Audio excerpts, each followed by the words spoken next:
طالبانو ورونو نن عصر کې انسانان باید په دې شکر باسي. چا تا ته پته نه لګېږي دا لږ سره طالبانو نن مور ماته میسیج کړی و، اوږد میسیج یې کړی و 3-4 دقیقې، یعنې په دې خوشحاله وه چې الله دې ما زوی تاسې دروستلی ده او دې ما زوی دې تاسې د کاروان ملګری ګرځېدلی ده، او چې بله ورځ کور ته راغلی و چې داسې مونځ یې کوه، دومره ډېر مونځ یې وکړه، ورته خوشحاله وله. یعنې داسې د زړه میسیج یې کړی و طالبانو ورونو. انسانان دومره تږي دي چې خپل اولاد یې تربیت سي، هغه ژوندونه او عیشونه د دنیا یې لیدلي دي، خو دا خوند ورکوي. نو تاسو طالبانو خپل حالت څوک ونه بلئ، ناشکري ونه کوئ، دا ډېر خوندور حالت ده. ولئن قتلتم فی سبیل الله، که چېرته تاسې وزل سئ په لار د الله کې او زه طالبانو مدینې منورې دا وارې چې تللی مدینه منوره کې یو عالم راغی، میلمه کړی وم، بل چا میلمه کړی وم، دی یم سپین ږیری عالم و، نورې درښیم نه. نو ما ته ویلي وی حماسي صاحب زه به یوه خبر درته وکړم، صحیح د اسلامي نظام د طالبانو، وی ما 110 پاسپورټونه زاړه کړي دي او دا ټول سیاسي کله روسان مات شوي دي هغه وخت کې ما چې کوم سیاسي سفرونه کړي دي، سیاسي سفرونه مې چې کړي دي، او د سیاسي سفرونو لپاره مې 110 پاسپورټونه دي چې د دنیا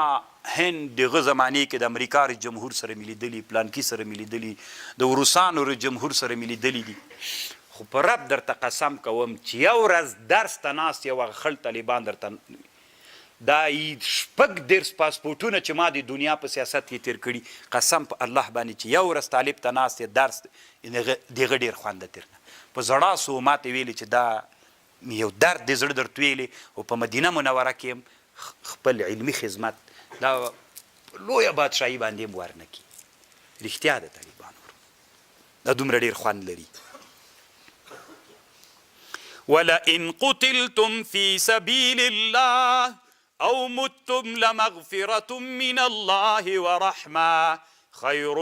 مما يجمعون. ولئن قتلتم کتاسی وزل سی په لار د الله کې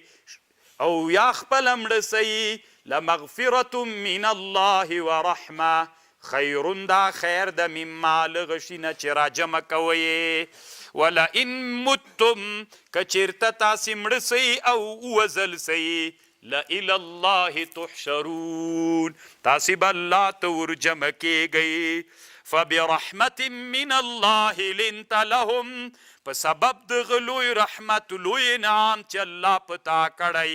هغه لوی رحمت دا ده چې ته نرم یې، ځکه مشر رهبر باید نرم سړی وي. ولو كنت فظا غلیظ که ته سخت زړی بد اخلاق او سخت زړی وې لانفضوا من حولک د صحابه به دي تا چار پیر ټول سوي ول.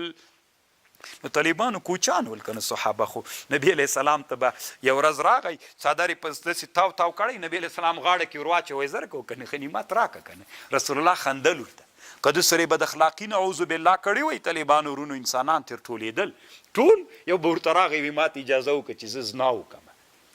انسانان ول کنه کوچان ول نادر نادر خلک ول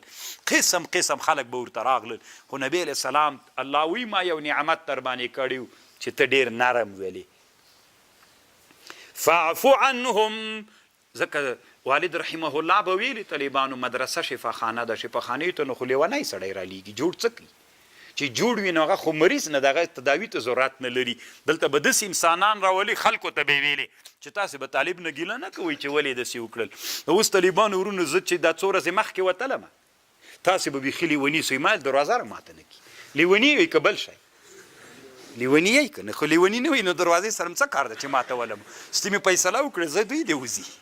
لیوني یې که نه دا اوس څه زور به مو هم یاره اوس لکه چې را ماته کړه دا خلک به څه وایي چې دروازه یې د جومات ماته کړه. داسې عجیب خلک یې طالبانو. دلته چې راسئ دلته به تربیت کیږئ، بیا به درته وایي چې په کراره وځئ،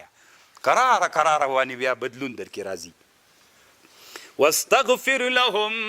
د صحابو ته بخنه وغواړه وشاورهم فی الامر فاذا عزمت فتوکل علی الله ان الله يحب المتوکلین. وشاورهم فی الامر طالبانو ورونو ما تاسو ته مخکې یوه خبر کړې وه دنیا کې هر چا خپل خدمت کړی ده خو د هر چا نه به خپل اوس طالبانو یوه خبره د جهاد ده د مجاهد مولا نه به هغه فتوا غواړي که نه اوس مثلا مجاهد د استشهاد ته ځي نو هغه تا نه استفتا وغوښتله چې زه ګیره وخوریم که نه نو هغه که مجاهد مولا نه وي هغه وایي چې نه ګیره هی چېرته دې پرېږدي او دغسې د دښمن په منځ کې عملیات بل رقم کېدلی نشي نو چې مجاهد مولا یي به درته وایي چې که د کافر منځ ته ورتللي صلیب دې په غاړه کې واچو سره د صلیب کفر ده علماو د جواز فتوا کړې دي موږ حنفي فقهاو کې هغه مولا نه به فتوا غواړي چې مجاهد وي طالب هغه مولا چې هر چا نه به د خپل مسلک فتوا غواړي طالب خبر پوهېږي دا ډېره خوندور خبر